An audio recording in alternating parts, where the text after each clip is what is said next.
Hello again, knitters. It is Saturday at Winter Woolly Weekend and time for another video. I'm going to be showing you how to bind off once you've done all of your double knitting. So I've got my little swatch here.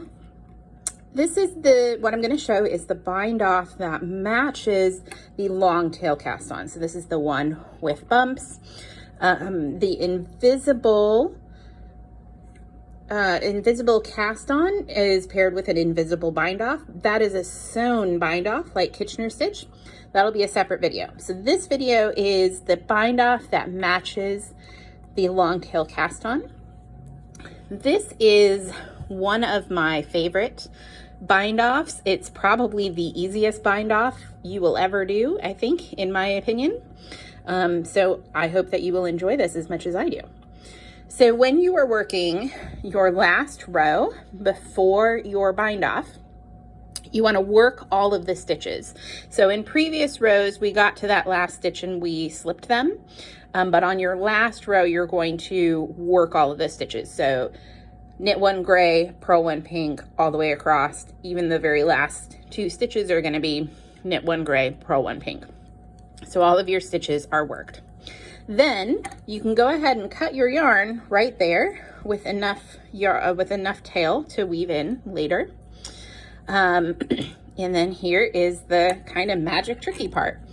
You are going to slip all of your stitches from, I guess maybe you'd be looking at it this way. You're going to slip all of your stitches purlwise from one needle onto the other.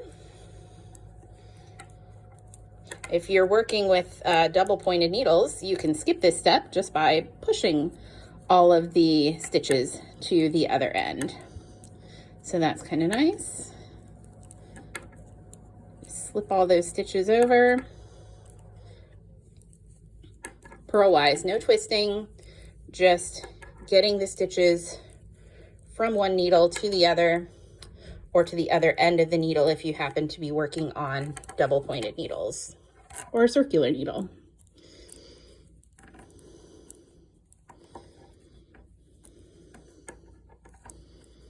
Okay, so now I've got all of my stitches on the other needle, and the result of that, the reason for that, is that my yarn tails now are towards the back end of the needle, and towards the front end of my needle is these live stitches that don't have ends coming from them. So now what we're going to do is we're going to work from this end, hopscotching our stitches over and off the needles. Very similar to how you would do with a classic bind off, only without knitting the stitches. We're working from the stitches the previous row. So we're gonna work these in pattern. So I'm going to slip this first stitch as if to knit, and all I got to do is slip it. I don't have to work it, just slip it.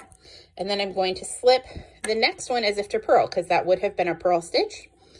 So I've slipped two stitches. I've got them on my opposite needle now, and whoops. Just like in a classic bind off, I'm going to take that gray stitch over top of the pink one and off the needle. Again, I'm a left-handed person trying to do this as a right-hander. But then that stitch is off the needle, so now you've got your pink one. Now the next stitch is a knit, so we're going to slip it knitwise. And once again, we have two stitches on this needle. We're going to take the behind one of those over top of the front one and off the needle. And then we're going to go like this all the way across. So slipping purlwise the purl stitches, slipping knitwise the knit stitches. So you have two at a time on your right-handed needle or your working needle at any given time. And then just pass them over and off the needle. Do that all the way across. I'm going to pause the video here and get the rest of the way across the row so you don't have to watch me do the whole thing.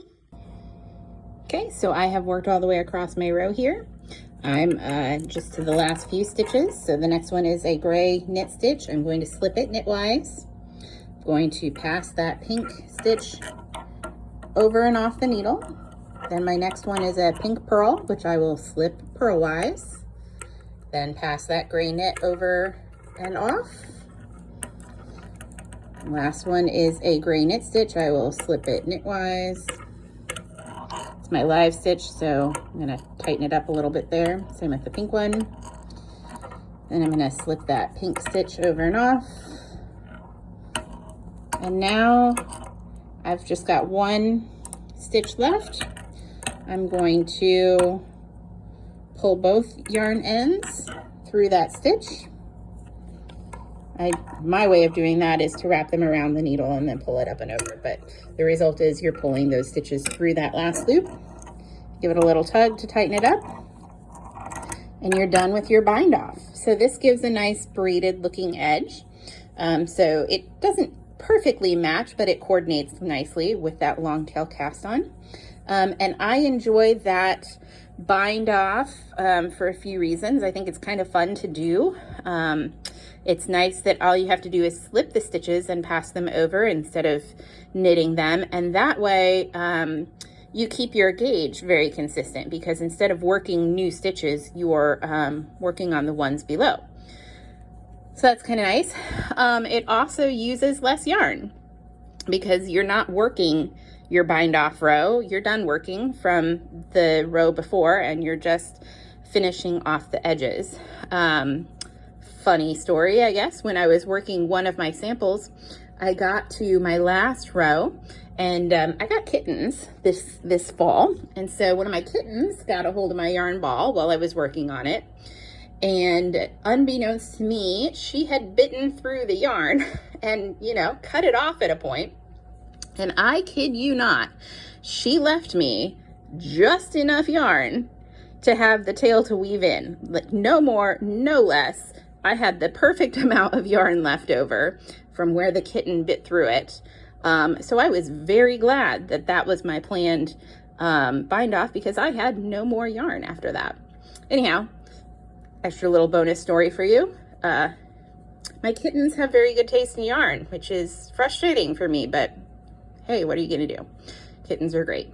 All right, so that concludes how to bind off your double knitting with your, I don't even know what that bind off is called, but I like it. Uses less yarn, gives you a nice braid, coordinates with your long tail cast on, and it is the easiest option. So thanks for double knitting with me.